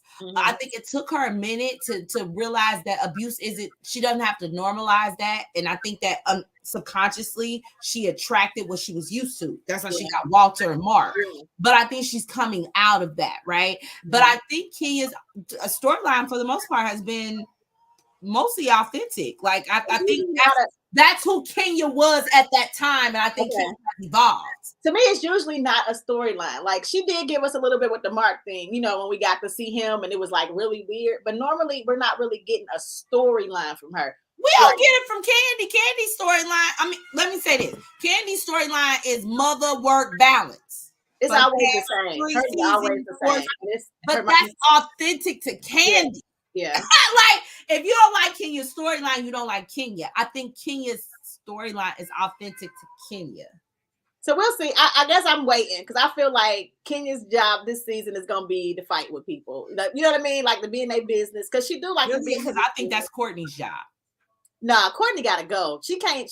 I think that's Courtney and Marlo's job. I don't need to see her very long. I don't need to see Courtney now. They need to like go ahead and retire her. I think Kenya, for the most part, I think whatever Kenya gives, I think it's authentic, and I think her and Kandi's friendship is authentic. I think she gives. I think Kenya and Kandi. Yeah, like, I think it's authentic. Yeah. Yeah. Like I said, I think there's an argument to be made on Kenya. Why did you wait to show this message on screen if this To is be your on friend? screen, to have a moment. That's why I was irritated, because it was I like think a you moment. were, because you're like, well, now they're serious. Well, if they wasn't I serious, mean, why would you even want your friend, if this is your friend, like you said on the reunion, why would you even be like, hey, Martell, when you know your friend? Because you was like, once a cheater, always a treater. He's an but I don't know the timeline because the message was unsent. So I don't know if when they were talking, maybe he had just sent that message of, thank you for sending kind words. I don't know. It's not about the message to me. I could care less about that message. I don't care what he sent her. What I care about is you had the nerve to say once a cheater, always a cheater. He was a cheater when he was on that reunion show, and you was like, hey, Martell. He was an abuser when he was on that reality show. Well, in Kenya's defense, she said that on that reunion. When Andy asked Sheree about a friend from another show, Kenya said, all I know is that he cheated on his ex-wife. She did say that shit. So that's why I said it's kind of a give and take. Like, that message being unsent and people trying to overlook that makes me feel like he sent her another message before filming or before him and Sheree got together. It's something about that situation that seems shady to me, where I'm like, I believe there's something more to the story. And Kenya, because people, like, if I get a message right now and I accept a friend request and somebody come in my message and say thanks for the ad, bitch, you trying to talk to me? Because who the fuck sends that after accepting? You get what I mean? Like, you just know when people are trying to start a conversation and like go and make it go where it goes. And I trust that Kenya felt like he low key trying. I mean, when they talk about Martell as an opportunist, I agree. I agree. I do think he was trying to talk to Kenya. I don't think it was a situation where he was trying to be nice. I do think he was trying to talk to Kenya. I absolutely do. She had said something about him. He saw opportunity. He was going to take it. I think that's what happened. She was saying, oh, yeah, I think he's like, she gave him that thing on Carlos Live, said something nice. He slid in the DM like, oh, thanks for that. And then he probably slid in like, you look real beautiful too. Like, you know what I mean? He probably said something else because he saw an opportunity and he took it. Now, I totally agree with that. Like, what do you feel about Sheree's response when they were in the warehouse? And she's like, I felt like he was, and she says, I don't feel like you are, basically, I'm paraphrasing here, cognizant of your words. And, you should have not said, this, or you didn't have, like, how do you feel about Sheree's response to Kenya's concerns? Do you feel like Sheree had any points of what she was saying to Kenya? I might have if it wasn't Martell. but that context does matter. Huh? It does. That context matters. Like, if somebody tells me you shouldn't have been talking shit to Jeffrey Dahmer because today at the store he was very nice. Girl, he got killed about 25 people. Right. Because it was Martell, I was like, girl, shut up. Like, I'm not defending Martell. Martell was trash. I'm not defending him. I'm sorry. I just can't. I understood the point Sheree was trying to make. There was no point to me. What point was she trying to make? I understand where she was trying to go with it, because we have seen in seasons Kenya will get up in a man's face, the other man beautiful. Okay, let's talk about that. What man's face did she get in that was unwarranted? She got into the one dude's face on the vacation. We don't know. I don't remember who he was. She got into, whose husband was it? It was somebody's husband at Nene's Pillow Talk. She argued with Apollo. Like, she has a habit of doing that kind of stuff. Apollo is not a good example. Well, no, at the time, no. It was at the moment that she did it. I'm not saying that these aren't good people, but she chooses certain moments to like say certain things. And then when people react, even with women, when people react to her, she plays victim. Like when Portia dragged her ass across the stage, but you had that scepter screaming in her face. Like, Kenya does that. She will poke you, and then when you react, oh my god, like, no, bitch, don't tempt me, because I'm against you. Y'all know Portia like to lay hands. It don't take much for Portia, I guess, because like I know people were using the Ross example from last season when Ross stuck up for his wife and she said Ross was aggressive. They're saying like, that was one of the main feedbacks. Remember how she was to Kim Fields and Kim Fields' husband? But Kim, so I think that Kenya was bullying Kim Fields. I didn't appreciate how Kenya maneuvered Kim Fields. But then she tried to play victim though. When Kim actually said something back, it was, oh, you're just being aggressive. Like Kenya does that a lot. She does, so but I do think like Sheree was trying to make that point, but it didn't work in this case for me. It just didn't. Why did none of y'all make that point when she was bullying Kim Fields? Because that's what I'm saying. It doesn't align. Like when they are saying Kenya is aggressive, it doesn't align for me. Right. So that's like with Marshall right now, that doesn't align for me. Yeah, because she was like that to Tanya. When she does do it, y'all not saying nothing. Lady shit was wild as hell. Kenya was wrong about that cookie lady shit. But again, but she wasn't arguing with a man. I feel like from the seasons I can remember, like from times I can remember, when she's got into it with a guy, some of it has been because they blatantly lied on her, like Apollo with the text messages and all this other stuff. And then other things have been because they have stepped in, like Ross last season stepping in with Sonya. He didn't have to step in because that was between two women. You didn't have to go and defend your wife and tell her to stop talking. And like, you didn't have to do any of that because it was between Kenya and Sonya. Mm-hmm. Just like if I did have a husband, or I'm not getting into it with two men arguing. What I may say to my husband is, I don't like where we at right now. And can you please stop giving him your energy? Because I don't want this to escalate. But I ain't talking to him. Yeah. That's between two men. I can't remember because it's been so many freaking seasons, but I've seen her do it to men and women. Like Kenya will poke the bear, and then when they bite her, she wants to play, oh my gosh, I can't believe they bit me. And it's not for me, it's not like a man thing. It's a Kenya thing that you like to trigger people and then play victim because you do it. It's not a sex thing. I don't think she does it with men only. She does it with people.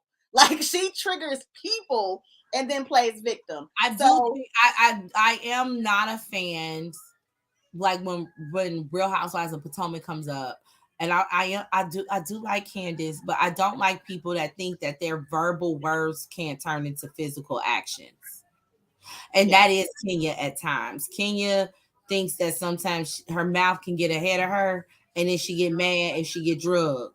You know, I think that although we want to act like violence isn't the answer, we live in a violent society, and sometimes violence is the answer. Sometimes violence is just a reaction. Like that's because whether or not you have the emotional maturity to determine when violence is acceptable and when not to, like, girl, that didn't require you to drag her or not. But if somebody comes up to them, like somebody comes up to me and says, "Fuck you and your autism kids," to the ground, to him. So you know what I mean? Like, we're not about to sit here and act like some words don't incite violence, right?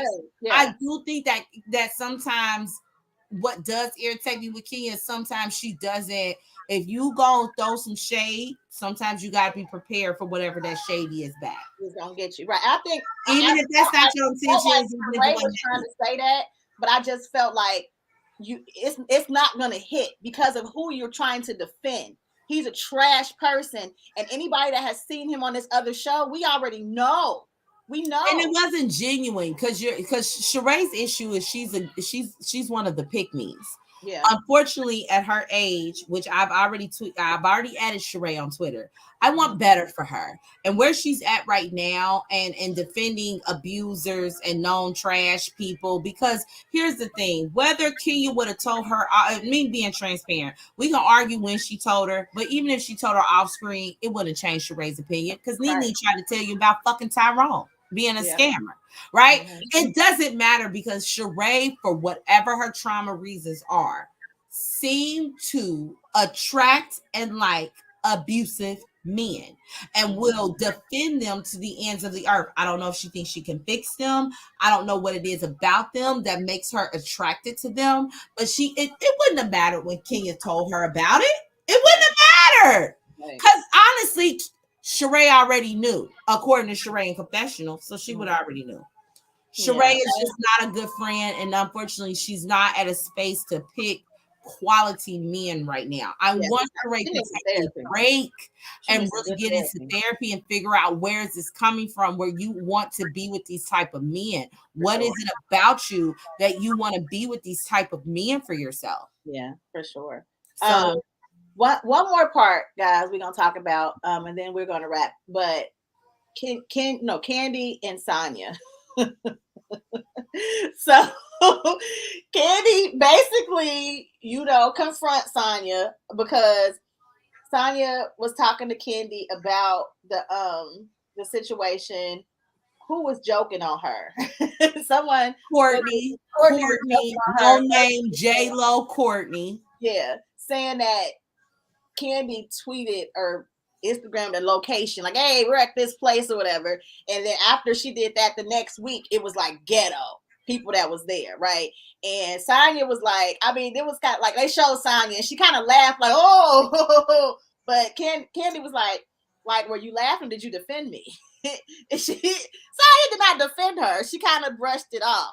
Do you feel like Sonya was wrong? Medals. I call her Medals. Medals was wrong for not defending Candi when basically Courtney implied that Candi's fan base was ghetto. Can I say something? I feel like Sonya.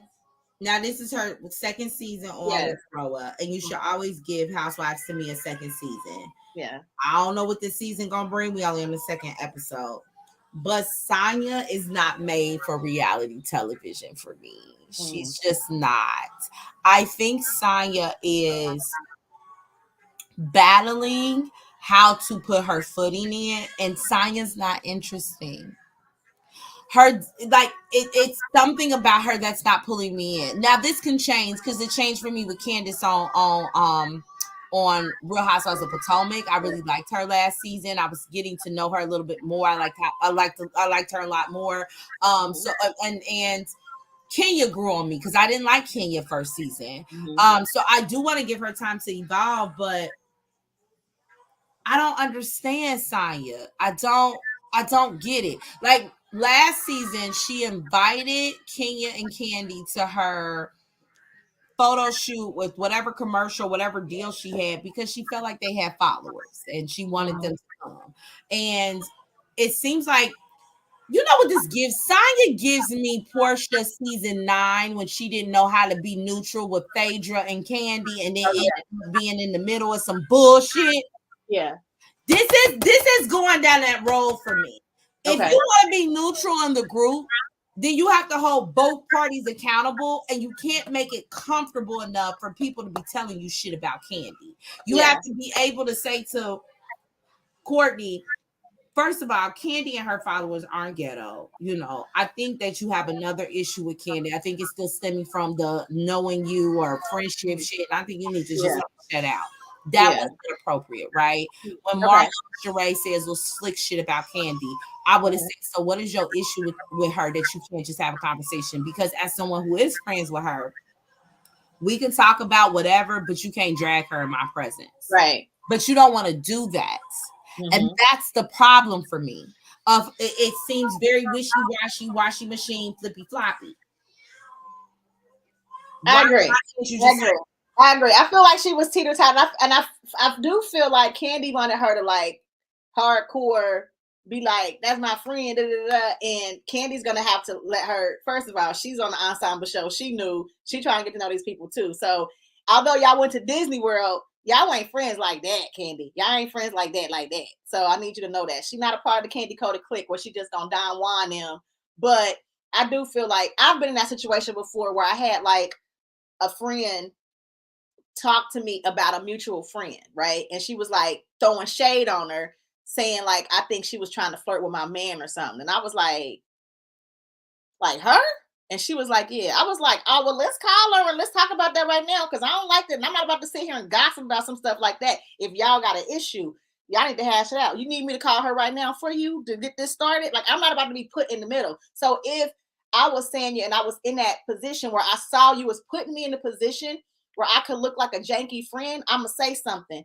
Let's get this squashed right now. So I do feel like she has to handle that a little bit more appropriately and be a little more firm with that, so you're not put in the middle. Because they do tend to do that on the show, is get you in the middle real quick if you don't set boundaries. Hey, I'm both y'all friend. I ain't about to sit here and dog her out with y'all. That ain't me. So exactly. If you put boundaries up, I have never been in a position that people felt comfortable to talk to me about somebody that I fuck with. Even if I don't fuck with them on the level they think I fuck with them on. Like maybe they're not sure of how close we are. But don't nobody inbox me with their concerns about you. Like, hey, have you doing this for her? Let me tell. Like, I don't know what aura I present, but I have never had people feel comfortable to come to me with some bullshit about anybody they see me with. To be honest, I've only had it happen once, and I had to dead that quickly because I don't make me look janky. I'm just not a janky person. And if I consider somebody my friend, they my friend. You know what I'm saying? I'm not gonna sit and gossip about my friend, talk about my friend. Like I treat people how I want to be treated, and I give them the respect I expect in return. So no one can go back and say something. So that was Sonya's thing. But again, I understand she's new. I understand she's trying to get her footing in the show, but you're gonna have to set boundaries if you want to survive on this. And maybe you don't, girl. Hopefully you take this season, you throw some businesses and you run with it because you know, this kind of stuff is toxic and you married. So we want to keep you married. So get out while you can. You know what? I want Sonya to tell us the real reason why she want all 55 people in her house. Yeah, because there is a reason. There is a reason. I don't know if she's codependent. I don't know if it's the fact that she thinks that maybe like she can't do this by herself, like raising her son, and she's. I don't know what it is, but don't nobody want that many people living. Because I want to leave, and she don't want them to leave, and it is very weird. It's very weird, girl. I wanted them to leave. I want to be alone with my man. Like I was saying, that's the stuff that we do want to see. Yeah. You gonna fuck around and lose Candi, who got more going on than she by nothing, over some bullshit. Mm-hmm. And you done went on a personal vacation with Candi and all this other stuff. And I don't understand how y'all got here where you been letting them, you keep in with the wrong motherfucking team, bitch. Marlo has a hand-me-down store.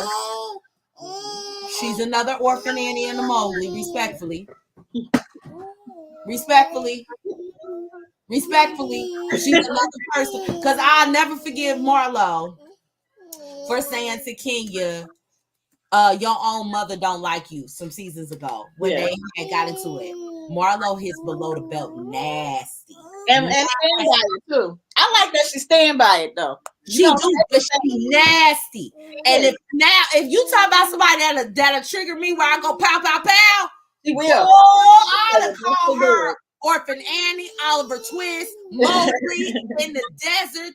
Like she would have sent me to. Who is you talking to? You wear labels because you want to feel like you belong, Marlo, because you've been in a whole life where you don't feel like it. That's why you're so obsessed with labels, right? Oh my God. Am I still here? Okay. So I don't understand her attraction to Marlo and Sherelle. Yeah. I really think that Sonya's a girl. She's that nice girl that really tries to fit in. And I think she's gonna have to. The nice girl that tries to fit in, I think that it shows possible follower energy. And you get gobbled up in this type of field, girl. You can't. She gives me identity issues. Like you're not really sure who you are yet. And it's sad because I like her. She had a reality show before where it was about her and her husband, and he was like doing football. What show is this? People keep telling me that. What was that on? Who watched it? Was it on I think it was on WeTV. I watched it, and it was cute. Like it was real cute. I liked it because I lived in. What was it called, girl? Like Sonya something. It was about her. It was her life, and her husband was playing for the Jacksonville Jaguars. I remember watching it, but she's always been this type of person. Again, she gonna get swallowed up like Kim Fields in this show. I just don't. Yeah, I listen, and I don't even like this white woman, but just bring Kim back. Oh. I don't like her, but Kim would be natural conflict, and Kim got shit going on. No. Kenya hates Kim. Candi can't stand Kim. Sheree loves Kim. Go ahead and bring Kim back with, because I think Kim's a racist. Go ahead and bring Kim back.